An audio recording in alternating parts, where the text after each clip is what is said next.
好，继续我们环球大战线的讨论哦。我们都知道，美以联军对伊朗发动攻击以来呢，这个时间呢也是快3周的时间了。但是现在呢，感觉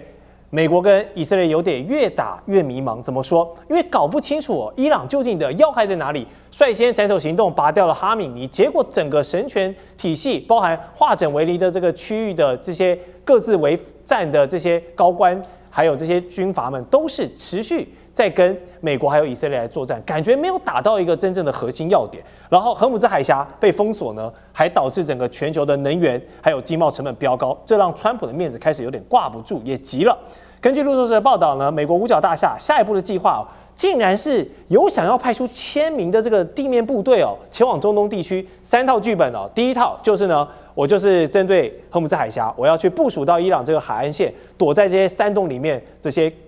人全部给它清除掉，确保荷姆兹海峡的安全通行，这样子全球的航运才可以恢复正常。第二个是我去动你的能源设施，石油输出的枢纽哈格岛，这是伊朗非常非常重要的一个经济命脉美国直接从这边去掐住你，去控制你的经济命脉。第三点就是跟我们去年看到的这个午夜打击一样当时是派了这个轰炸机去轰而已，这次我们要派兵深入破坏或是带走你伊朗可能或者是这个传说中的农作业，也不知道究竟有没有，反正我们要派人去地毯式搜索，就是要彻底断绝你伊朗的这个核威慑的东西了。好，现在看到美国真的有可能要派兵深入吗？因为派兵进去跟只是派战斗机去轰炸，这是完全不一样的层面。有可能像刚才我们来宾讲的，会不会进入到越战2.0是美国最不想看到的局面？然后另外呢，面对种种的说法，我们看到伊朗的这个外长他是说打了这么久，美国跟以色列你们究竟还是搞不太懂我们伊朗的运作模式派遣地面部队对于目前突破僵局或是达成美国的战略目标，这个可能性跟难度他实在是不敢恭维。他说你回想旗下预战吧，就提起了美国最难过的一件事情。我们请厉将军帮观众朋友分析一下，从军事的角度，我派轰炸机丢丢飞弹丢丢无人机，跟我派美国大兵这些命真枪实弹的进入到你这个伊朗的本土，本质上的差异有多巨大？首先美国跟以色列现在原来第一个所谓战略目标就是要推翻伊朗的这个神教政权这个建立一个亲美的政权，这个战略目标看起来他们已经放弃了，这不太可能达到。那如果说派地面部队来看的话第一个我们从任务来分析，它可能就是我们这边讲的有3个任务。第一个它要这个占领荷姆兹海峡周边的地形要点，阻止伊朗的部队对这个荷姆兹海峡的通过的油轮来实施攻击。那在这种情况下，我认为你的兵力是不够的，你2000的兵力想要在这几个要点占领阵地，我觉得是不容易的，所以不太可能能够达成任务。第二个来讲，他要夺取哈格岛那根本就是天方夜谭。为什么呢？你要夺取哈格岛，首先你要经过荷姆兹海峡。那一个2栖舰队，你要通过荷姆兹海峡，你现在油轮都过不了，你这个2栖舰队如果通过的话，我觉得刚好在通过海峡这个时间点刚好变成这个伊朗的攻击靶子第三个我们就双方的军力来看的话，现在这个美军来讲的话，它的军力来讲，它2000的部队对伊朗来讲的话，其实上兵力是严重不足的伊朗在这个地方经营了这个大概我相信最少有30年，因为他准备打这场仗，可能已经经营了30年，所以不管就战场的经营，还有兵力的部署，还有武器的存储来讲的话，一定远胜于美军的。但是美军来讲，如果说从现在才开始从日本出发这2天是说刚好经过新加坡了，但是这个劳师动众从那么远过来这个我觉得你的兵力来讲，对这个地方的地形也不是很熟悉。第三个，我们就后勤的持续战力来看的话，那伊朗在这个地方已经准备了很久，他不管囤储的弹药或者是武器这个粮食来讲，应该都是非常足够的。但是反观美军，如果说你要攻岛，要这个不管是从海上登陆作战，或者从空中突袭作战那你可能这个能力来讲的话，你后续怎么对这些部队来做支援？尤其是说这个伊朗的地形是非常深远的，它幅员非常广大对于德黑兰有将近1000公里，这么广大一个国域来讲，如果说你只想动2000个部队，我觉得是到时候就变成肉包子打狗，有去无回。有去无回。好，也传出五角大厦呢，打算为了这个之后的劳师动众，要跟国会提出超过2000亿美元的预算，要继续死磕这一场战争。但是美国人民的纳税钱都被你拿去打造武器啦、打伊朗啦、保卫盟友啦，那美国国内的这些社会福利呢怎么办？马上就要期中选举了，要继续这样死磕吗？这个万一真的被拖延到越战2.0，杨老师，你觉得川普还能选吗？他现在最佳解方是怎么办？川普受限于他自己的有限理性，因为他认为他的决策是一个交易，是很理性，但事实上，所有的人在做决定的时候，大概都是有限理性。可是呢，他自己把他自己给捆绑在跟以色列之间太过于密切的这种利益的连结，所以才会被以色列被内塔尼亚胡牵着鼻子走。现在他要提出更多的钱，要可能增加库存，要可能准备要打赢这场仗。那刚才厉将军讲，这个地面部队2200名海军陆战队怎么去打这场仗？你就算要去占哈尔克岛，你就算可能要去占领部分赫姆兹海峡的岛屿或港口，或者是《纽约时报》昨天讲，可能要派去针对伊朗的核设施的浓缩铀做这个就是夺取，然后呢，川普才能够宣布他的胜利。可是任何一个这个动作都非常危险，而且基本上，其实这2200名海军陆战队大概都不可能真的达成任务，而且会造成伊朗更严厉的反弹，使得整个海湾地区或整个这个战争呢会更加的扩大。你看到昨天，当以色列跟美国去打伊朗的南帕尔斯岛、南帕尔斯附近的油气田设施的时候呢，伊朗马上就回击卡达的同样的这个油气田设施，这种以牙还牙，或者是这种相互报复，它就让你维持一个叫做相互保证毁灭。这不是冷战时期的美苏的核武相互保证毁灭，而是用海湾地区的油跟气来去跟你做相互保证毁灭。到那个程度的时候，赫姆兹海峡已经不重要，因为根本油都出不去了。所以，因此在这样的程度下，美国真的要派地面部队呢？我觉得不会啦。我们现在其实国际上大概论知道了，川普一定有一天他会宣布胜利。他可能说，我毁灭掉核设施，我整个毁灭掉伊朗海军，以及我断了伊朗跟所有区域这些支持伊朗的民兵组织的这个资金链。是只要他做到这3个，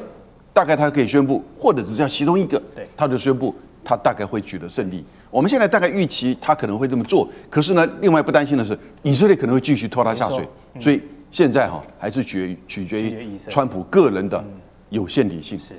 好，川普总统现在寻求一个下台的机会，但是以色列这一个盟友有想要把这个老大哥给放走吗？还是要继续把2人的命运捆绑在一起？我就是要跟伊朗死磕到底哦。我们看到以色列持续在发动这个斩首行动哦，之前除掉最高领袖哈米尼还不够，陆续呢又击毙了伊朗的国安首长这个拉里贾尼，还有情报部长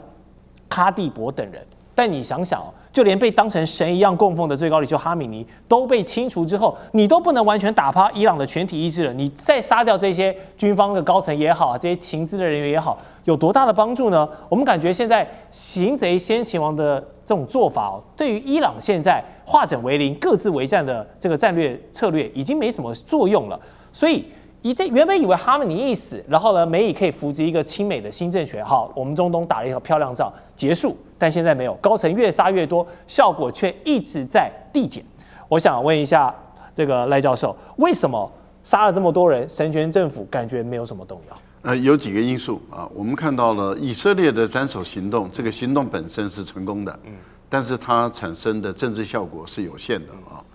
啊。它当然它的目的是希望能够震慑对方啊，让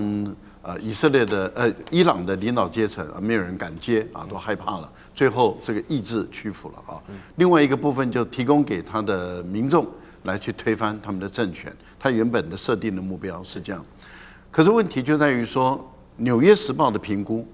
他认为想推翻政权的伊朗人就有几百万人，可是伊朗有9200多万人了。几百万人想推翻这个政权，那就是少数，而且是绝对的少数。换言之，也就是说，多数的伊朗人不喜欢他们的政府，但是还没有到要把他们推翻的地步。就好像多数的美国人不喜欢他们的现在特朗普的政府，对，可是还没有到要把它推翻的这个强度嘛。那也就是说，这个是一个同等，你就可以理解了。就是说，我不喜欢伊朗政府，但是我们也要把它推翻。同样的，我不喜欢川普政府，可我没有要把它推翻。而不喜欢的是高达60%以上哦，支持川普的现在只剩下2-3成哦。那你想想看，在伊朗里面的话，人数更少了。好，所以没有到这么大的一个强度的情形下，以色列所设想的已经建构不起来了。这是第一个部分。第二部分就是伊朗只要他的这个统治力用低强度就能够完全掌控了。所谓的低强度，就是说你高强度的军队掌握在这个中央手中嘛，然后再来有革命卫队作为他的铁卫军，所以17万左右的革命卫队，60万左右的正规军，它就形成了它的一股强大的军事打击能力。再加上这个治安部队，就是警察部队，然后还有地方的警察跟宗教人士，它所形成的这种低强度的这种统治力，只要维持低强度，它就能够控制这个社会。当然就达不成这个以色列所想要的目的。以色列到现在还看不清楚，是内塔尼亚胡他自己知道，他是为了保自己，而不是真的他可以达到他的政治目的。是。好，现在以色列持续在斩首行动的动作上持续的在做，但我们刚刚3位来宾都陆续分享，效果已经在递减，已经在有限了。美国难道不知道吗？川普难道不知道吗？为什么他能够容许现在纳塔雅胡持续在中东感觉换成他在主导的部分？委员你怎么看？不完全是以色列纳坦雅胡在主导啦，因为两个人沆瀣一气，狼狈为奸，你很难说谁是谁啦。因为他们两个刚开始的见类欣喜，对，他说伊朗大规模抗议，然后这个哈米尼杀了1万或者3万人啊，这个残暴政权，我同意这是残暴政权，但是残暴政权不表示有人就有能力出来推翻他，然后他可能找了国防军几个军头，就说我们如果把革命卫队头哈米尼干掉的话，你们可以来接管政府，就弄完了以后。国防军退缩了，不敢接管政府。如果国防军接管政府，今天的川普一定是世界明星，哇，这拽得不得了。可是伊朗国防军不敢接管政府的时候，这个时候川普就一定会灰头土脸了啊。那以色列现在他反正就是我已经上了梁山了，不如干一票干到底那种心态哦。那你用斩首行动能不能逼伊朗投降？不可能。为什么不可能？你真主党几乎被斩光了。但是真主党投降嘛？没有。那你斩真主党，只是把真主党削弱，那没有能力反抗你，但是不表示他就彻底被打垮了，从消失了。因为你不像那个什么，不像那个加萨走廊，你直接派军队挨家挨户去弄，没有办法的哈。那就在伊朗来讲，规模更大。那你要伊朗逼得这个国防军不得不出来接管政权，只有一招，就是什么？不断的轰炸。可是你要轰炸像利比亚轰炸272天，你美国做不到啊。就是说轰炸到了其他的军队出来推翻这个格达费一样的模式，但是以这个川普现在的实力，要轰炸个300天都有困难，不然50天都有困难了哈。那这个算不算逼美国陷入中东长期战争啊？基本上在赌一件事情，就是伊朗的资源什么时候用尽，所以他们讲说你来打越战2.0。问题是越战后面有2个老大哥啊，一个叫中国，一个叫苏联，整天给钱给物资，他当然能够打个20年嘛。你现在伊朗谁给你钱？这个摆在眼前的问题是柴油盐米酱醋茶。我在讲过，军队现在缺医药、缺粮食，缺得很严重了，所以你而且是革命卫队然后再加上一个很矛盾的问题，就是说革命卫队有最好的医院、最好的设备，可是国防军不能去用，中间的嫌隙都很复杂了，所以。不会有长期战争但是看谁打到精疲力尽，谁先喊停，但是只会一种非正式停火，不会有什么投降的一个约定都不会有。好，我们就看看这场战争会持续消耗到什么时候。但待会我们还要继续讨论，现在伊朗最大的底气，它可以拉着全球人民一起来买单的，就是荷姆兹海峡，成为伊朗不对称作战的天然屏障。还有美国情报讲了非常多年的这个两岸情势说解放军2027年可能攻台的这个戴维森窗口，怎么现在说变就变了呢？是台海是真的在降温了吗？还是说现在美国深入到中东里面分身乏术而找的话术跟借口？我们待会回来告诉你。元政治、美中之争、战略价值、强权崛起、小国生存。现在与未来，洞悉事件走向，掌握世界脉动，全球观点尽在环球大战记。